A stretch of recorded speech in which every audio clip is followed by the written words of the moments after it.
Good morning, students. In this video we are going to study about flower. Earlier we have studied that reproduction is the most important function of any living organism for the survival of the species. In flowering plants, this process is being done by, or we can say it is being performed by, flower. So when we'll see the structure of the flower, at the base of the flower a long stalk is present. This stalk is also known as pedicel. Sometimes in some flower this stalk is not present. So those types of flower, they are known as sessile flower. After this stalk there is a swollen large portion which is known as receptacle, or we can also say it as thalamus. In this thalamus all the floral parts are placed. We know that in flower there are 4 whorls. First whorl, it comprises of sepals. Collectively these sepals, they are known as calyx, which are green in color. The second part is known as petals. Collectively these petals are known as corolla. They are brightly colored structure. They attract insect for the process of pollination. Third part, or we can say third whorl of the flower, is known as stamen. These stamen, they are collectively known as androecium, and this part is also the male part of the flower. This stamen, it comprises this part. This stamen, it comprises of a long thread-like process, and a bilobed structure is present at the top portion.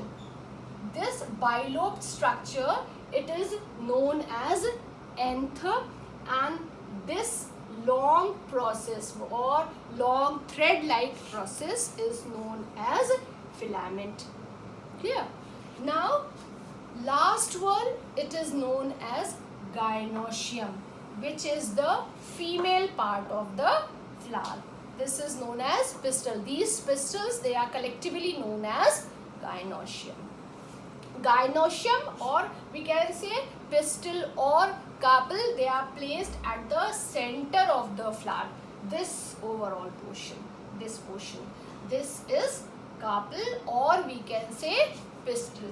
So this topmost portion of carpel is known as stigma. This stigma also serves as the landing place for the pollen during the process of pollination. Now this long slender portion, it is known as style. After this style, the third portion is known as ovary, and inside this ovary ovules are present.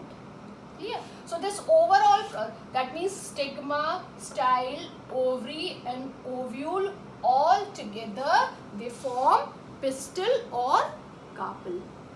So that was all the structure of a flower. So flower, it is having 4 whorls: sepals, petals, androecium, gynoecium, and male part is known as stamen, female part is known as pistil. Male part, it comprises of anther and filament, and female part, it comprises of stigma, style, ovary and ovules. Now the next thing, complete and incomplete flower. So when a flower is said to be a complete flower, when it is having all the 4 whorls present in that. Okay? So that flower is known as complete flower. And incomplete flower, if any one or more than one whorls means, that means these sepals, petals, androecium, gynoecium, it is missing in that flower. So that type of flower is known as incomplete flower. Okay. Now, essential and non-essential parts.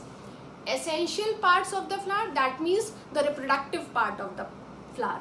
Reproductive part, that means pistil and stamen. So male and female part. So these part are essential part as they are concerned in the process of reproduction, because they take part in the process of reproduction, so they are the essential part of the flower.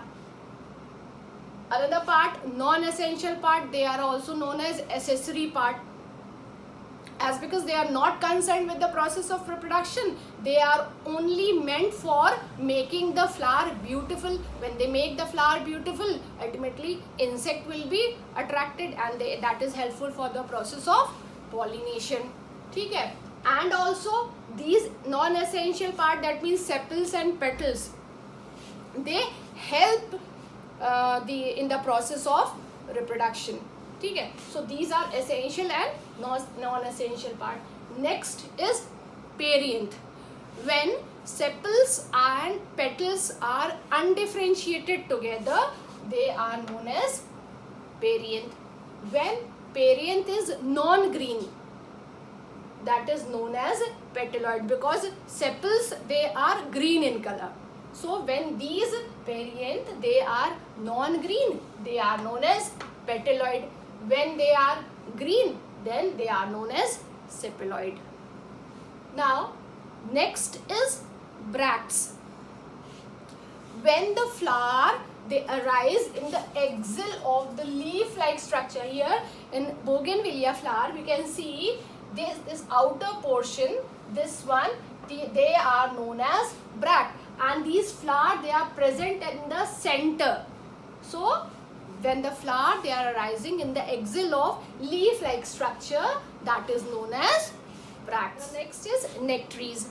Most of the flowers, they produce a sweet smelling liquid, which is known as nectar, and some nectar secreting cells are also there, and nectar secreting cells, they are known as nectaries, and these nectaries, they are present near the pistil or at the base of the petals, almost in this portion, base of the petals or near the pistil, that means here. So these nectar secreting cells, they are present over here, and because they are fragrant liquid, that means these nectar, they are helpful in the process of pollination. They attract insect for sexuality in flowers. Male, female and bisexual flowers. The anthers of the stamen, that means this is stamen and anther. So anthers of the stamens, they produces pollen. ठीक है? And these pollens, what they form? They form the male cells, or we can say as male gametes. So anthers of the stamen, they form pollens, or they produces pollens, and which form the male gametes, or we can say male cells. ठीक है? Now, so they are known as male flower. Now female flowers, female, that means carpel, or we can say pistil. So the ovary of the pistil, this portion is ovary. So the ovary of the pistil, what they produces? They produces ovule. Ovary of the pistil, they produces ovules, and it encloses egg cell. It encloses egg cell here, because inside the ovary there is egg cell present. ठीक है? So they encloses egg cell. They are known as female gamete. So this stamen and this pistil, they both are the male and female part of the flower. Clear this much? Now, the flower which contains both male part and female part, that means which contains both stamens and carpels, they are known as bisexual flower. A flower which contains both male and female part, that means stamen and pistil, both they are known as bisexual or hermaphrodite or perfect flower. That means it is having both the reproductive parts present.